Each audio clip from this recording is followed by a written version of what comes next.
주연절 일곱째 주일로 주연절 마지막 주일입니다.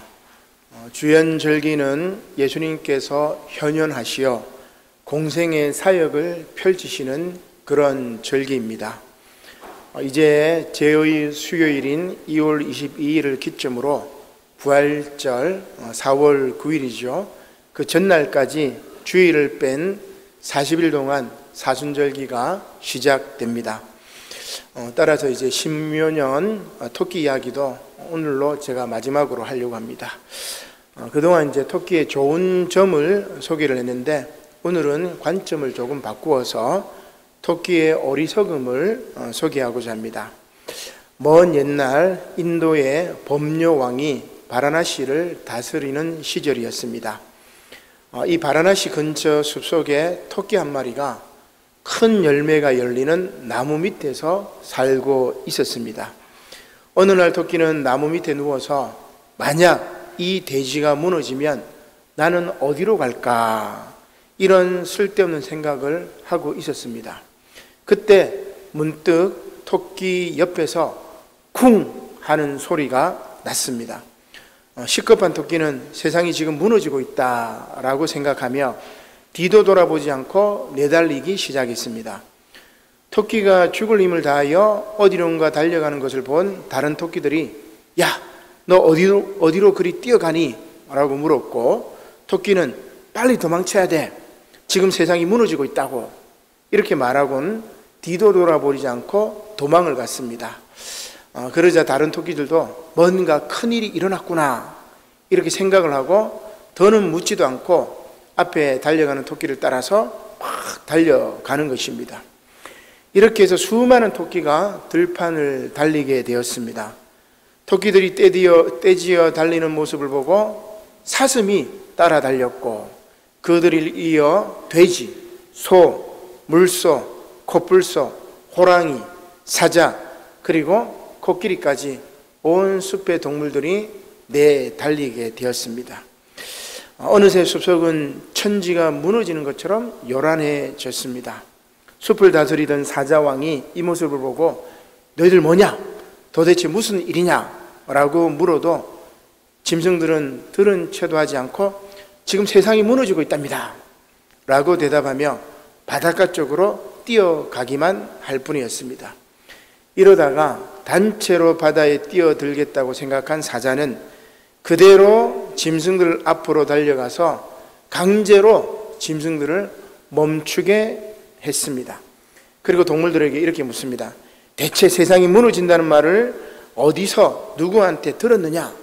이렇게 캐묻기 시작합니다. 맨 먼저 코끼리들은 우리가 본 것이 아니라 사자에게 들었습니다. 사자들도 우리도 직접 본 것이 아니라 호랑이에게 들었습니다. 이렇게 말합니다. 이렇게 해서 호랑이, 코뿔소, 물소, 소, 돼지, 사슴들이 저마다 자신의 눈으로 본 것이 아니라 누구에게 들었다고 책임을 돌리는 가운데 드디어 맨 처음에 놀라서 달아났던 토끼에게 이르렀습니다.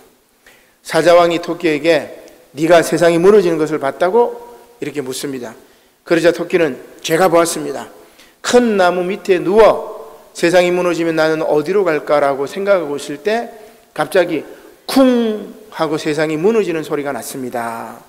이렇게 대답을 하는 것입니다. 사자는 토끼에게 네가 본 것을 내가 직접 확인해 보고 싶으니 너 앞장서라. 그리고 토끼와 함께 그 나무가 있는 근처 숲에 이르러 세상이 무너지기 시작한 곳이 어디 있느냐? 이렇게 물었습니다. 토끼는 겁이 나서 더 이상 나무 가까이 가지도 못하고 뒤에 숨으면서 저기가 쿵 소리가 난 곳입니다. 이렇게 말만 할 뿐입니다. 사자가 그 앞으로 가보니까 토끼가 누워있던 곳에 커다란 나무 열매 하나가 떨어져 있었습니다. 즉 처음에 토끼가 들었던 쿵 하는 소리는 나무 열매가 떨어지는 소리였고 겁 많은 토끼가 그 소리를 하늘이 무너지는 소리인 줄 착각했던 것이었습니다. 사자왕은 돌아와서 자신이 본 것을 동물들에게 들려주었고 그러자 동물들은 안심하고 흩어져 자기 삶의 자리로 돌아갔던 것입니다. 물론 제가 이제 이야기를 해도 여러분들 이게 무슨 이야기인지 충분히 아실 터이지만, 이 이야기는 어떤 일이 생겼을 때 서둘러 현장부터 확인하지 않고 미리 겁부터 먹고 도망간 토끼의 어리석음을 잘 보여주고 있는 그런 이야기입니다. 최근에는 가짜 뉴스들이 많죠. 거짓 정보들이 많습니다. 팩트를 제대로 확인하지 않고 즉각 막 반응하는 것과 똑같습니다. 물론 이 뉴스도 이제 가짜 뉴스 제대로 전달하지 않는 것도 많지만, 아무튼 이 이야기는 뜬 소문에 귀를 기울이기 좋아하는 사람은 하찮은 두려움에도 놀라 자빠지지만, 지혜로운 사람은 어떤 일이 닥쳐도 두려움에 떨지 않는다는 그러한 이야기라고 할 수 있습니다. 앞서 오늘은 주연절 7째 주일로 주연절 마지막 주일이라고 말씀드렸습니다. 주연절은 주님께서 현현하시어 공생의 사역을 펼치신 절기이죠. 따라서 오늘 세번문 말씀은 공생의 기간 동안 예수님께서 하셨던 사역의 참된 의미를 잘 보여주고 있습니다. 그것은 바로 사랑의 실천입니다. 특히 서신서 본문에 사랑의 사도 요한이 예수님의 공생의 핵심을 사랑이라고 잘 보여주고 있습니다. 요한은 예수님을 참 빛과 새 계명이라고 증언하며 예수님께서 공생의 기간 동안 하셨던 일의 핵심을 사랑이라고 잘 묘사해 주고 있습니다. 지난주 말씀도 지혜와 사랑으로 위의 것을 사모하라, 그런 주제로 말씀을 드렸는데, 오늘 말씀도 비슷한 맥락이라고 할 수가 있습니다. 곧 사랑을 실천하러 이 땅에 오신 예수님의 사역의 핵심을 잘 보여주는 것이죠. 자, 그러나 중요한 것은 이러한 사랑의 실천자이신 예수님의 그 사랑을 받아들이지 않는 이들이 있습니다. 복음서에 나오는 제사장과 서기관 그리고 백성의 장로들입니다. 그들은 토끼와 같이 자기 생각에 빠져서 다른 것을 둘러보지도 생각하지도 않습니다. 귀를 막고 자기가 본 것, 자기가 들은 것만 생각하는 거죠. 그래서 예수님을 이들은 메시아로 받아들이지 않은 것입니다. 결국 이러한 죄가 무엇으로 이어집니까? 심판으로 이어집니다. 그리고 이 심판에서 오늘 우리 한국 교회는 자유롭지 못합니다. 사랑이 식어버린 교회, 이기심과 배타성, 혐오와 차별이 가득한 교회는 구원의 대상이 아니라 심판의 대상이 되기 때문입니다. 우리 지난 수요일 날 제가 말씀드렸죠. 교회 안에 구원이 있는 것이 아니라 차라리 교회 밖에 구원이 있다고, 교회 밖에 구원이 있는 그 사람들을 예수님이 찾아서 이들에게서 배우라고 이야기를 하고 있지 않았습니까? 바로 사랑이 식어버린 교회, 그것은 구원의 대상이 아니라 바로 심판의 대상이 될 것입니다. 자, 그러나 사랑의 하나님께서는 그럼에도 불구하고 우리가 다시 회개하고 돌아오면 받아주시겠다는 그런 말씀을 합니다. 그것이 바로 오늘 우리가 읽었던 구약 말씀 예레미야 애가 말씀이죠. 우리에게 희망을 주고 있습니다. 우리의 날이 다시 새롭게 될 수 있다는 소망을 보여줍니다. 그래서 예레미야는 이렇게 기도합니다. 여호와여, 우리를 주께로 돌이키소서. 그리하시면 우리가 주께로 돌아가겠사오니 우리의 날들을 새롭게 하사 옛적 같게 하옵소서. 그래서 오늘 제목이 우리가 주께로 돌아가겠사오니 우리의 날을 새롭게 하소서, 그 제목이죠. 그렇습니다. 우리 눈에 쓰인 거짓 욕망과 불순종의 탈을 벗어버리고 다시 참빛이신 예수님께 나아가 예수님과 하나가 되고 참사랑을 실천하여야 할 것입니다. 이렇게 주연절기에 예수님의 공생의 활동의 본질인 사랑을 실천하는 저와 여러분들이 되시기를 주님의 이름으로 간절히 축원합니다. 먼저 복음서 말씀부터 보겠습니다. 예수님의 이제 권위에 관한 말씀이죠. 예루살렘 성에서 하나님의 성전을 정화한 것에 관해 사람들이 질문을 합니다. 이들은 예수님의 행위로 인해 자신들의 권위가 손상이 되었다고 생각하기에 분노하면서 그들의 예수님에게 따지는 거죠. 그러자 예수님께서 그들에게 반문하는 말씀입니다. 마가복음 11장 27절 말씀입니다. 그들이 다시 예루살렘에 들어가니라. 예수께서 성전에서 거니실 때에 대제사장들과 서기관들과 장로들이 나와 이르되 무슨 권위로 이런 일을 하느냐? 누가 이런 일할 권리를 주었느냐? 그래서 예수님께서 말씀하십니다. 나도 한 말을 너희에게 물으니 대답하라. 그리하면 나도 무슨 권위로 이런 일을 하는지 이르리라. 요한의 세례가 하늘로부터냐 사람으로부터냐? 내게 대답하라. 그렇게 이야기합니다. 지난주 말씀에 헤롯이 세례 요한을 죽였다고 말씀드렸죠. 따라서 사람들은 요한을 참 선지자로 여기게 됩니다. 그래서 예수님의 이 말씀은 요한의 이 권세보다 그를 통한 예수님의 권세를 말하기 위함입니다. 왜냐하면 세례 요한의 전도, 교훈, 증거 등이 모두 예수님의 메시아 되심에 관한 것이기 때문입니다. 계속 말씀을 볼까요? 그러자 예수님께서 이렇게 이야기합니다. 그들이 이제 고민을 합니다.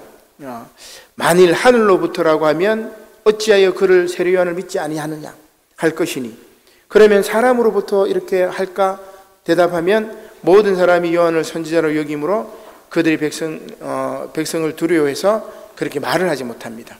자, 그러자 예수님께서 이렇게 이야기합니다.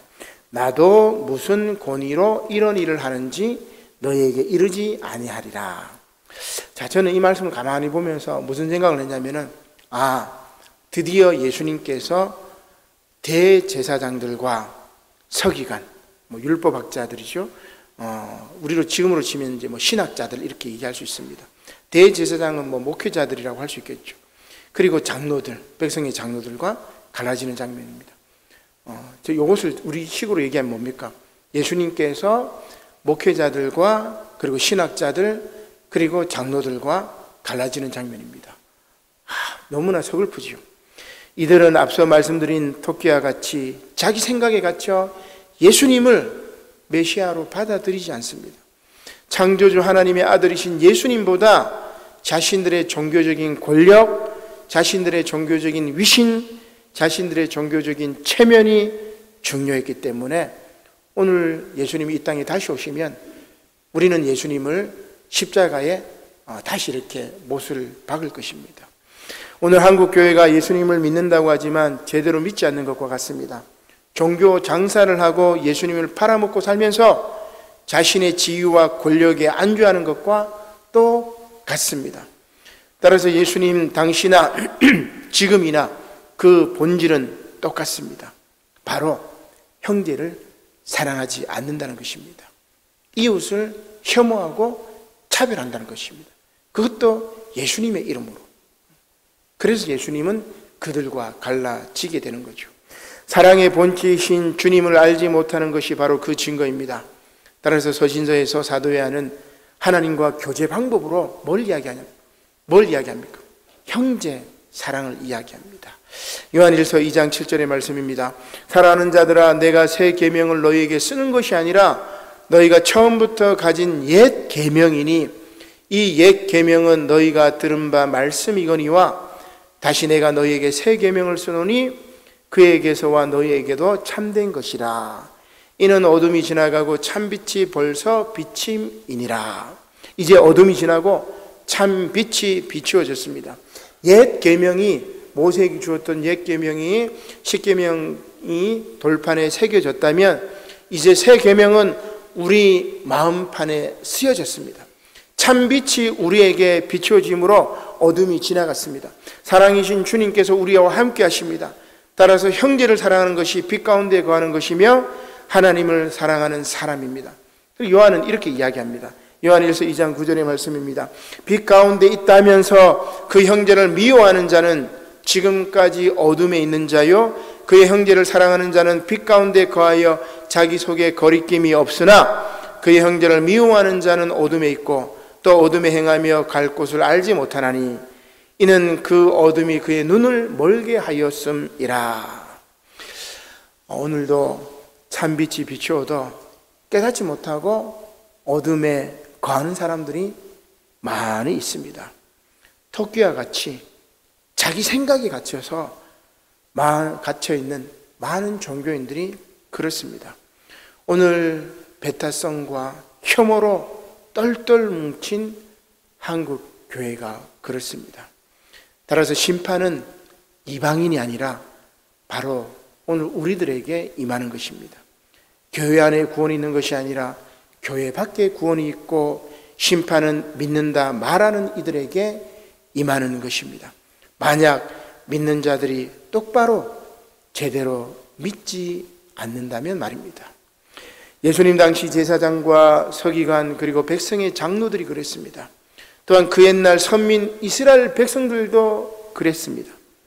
하나님께서 택하신 제사장 나라의 백성이건만 그들은 하나님의 말씀을 따르지 않고 불순종합니다. 결국 이스라엘은 심판을 받습니다. 북이스라엘은 아시리아에 의해서 멸망을 당하고 남유다는 바벨론에 의해서 예루살렘 성전이 무너지고 바벨론의 포로로 잡혀가게 되는 것입니다. 오늘 구약 말씀 예레미야 에가서가 그것을 잘 보여줍니다.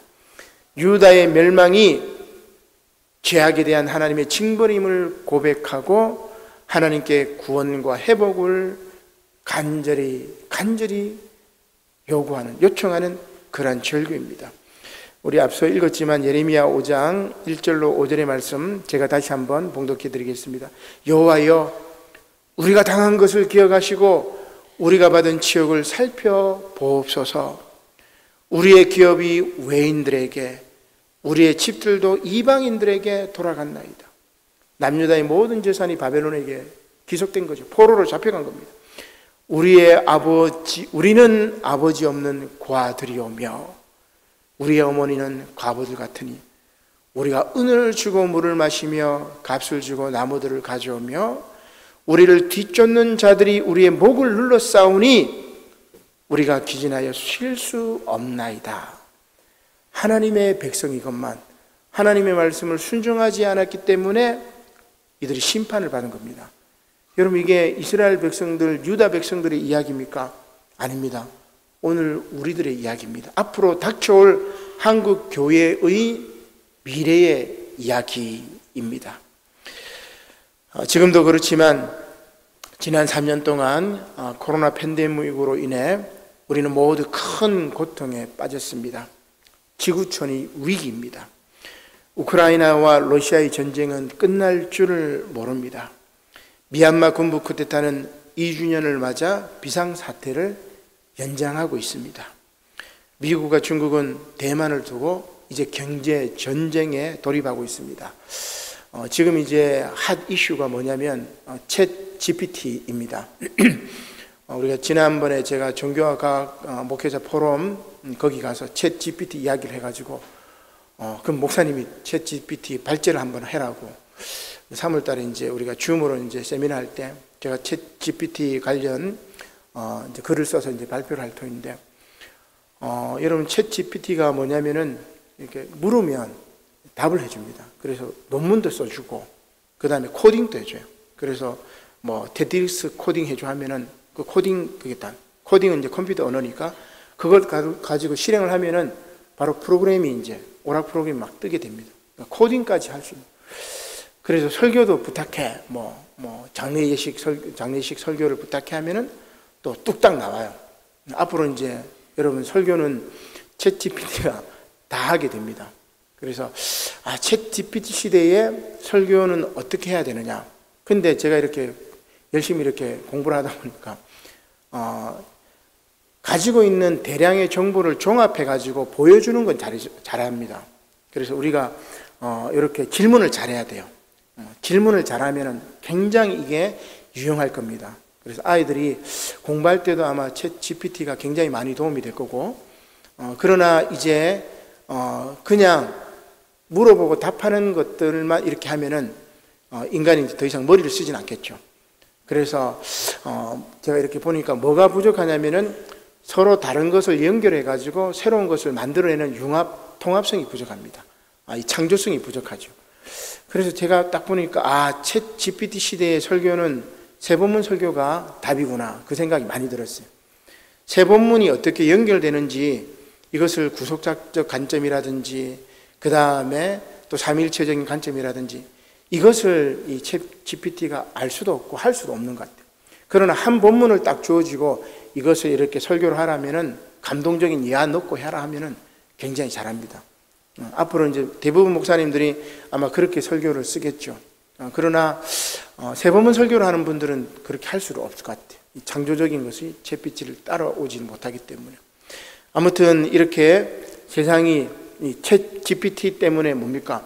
반도체 문제에서 엄청난 전쟁이 시작될 겁니다. 대만이 반도체 생산에서 엄청나기 때문에. 그래서 대만을 두고 미국과 중국이 아마 이제 전쟁을 벌이지 않을까. 대만 전쟁의 시나리오가 한 5가지 정도 이렇게 나와 있기도 합니다. 그러면은 이제 어떻게 될까요?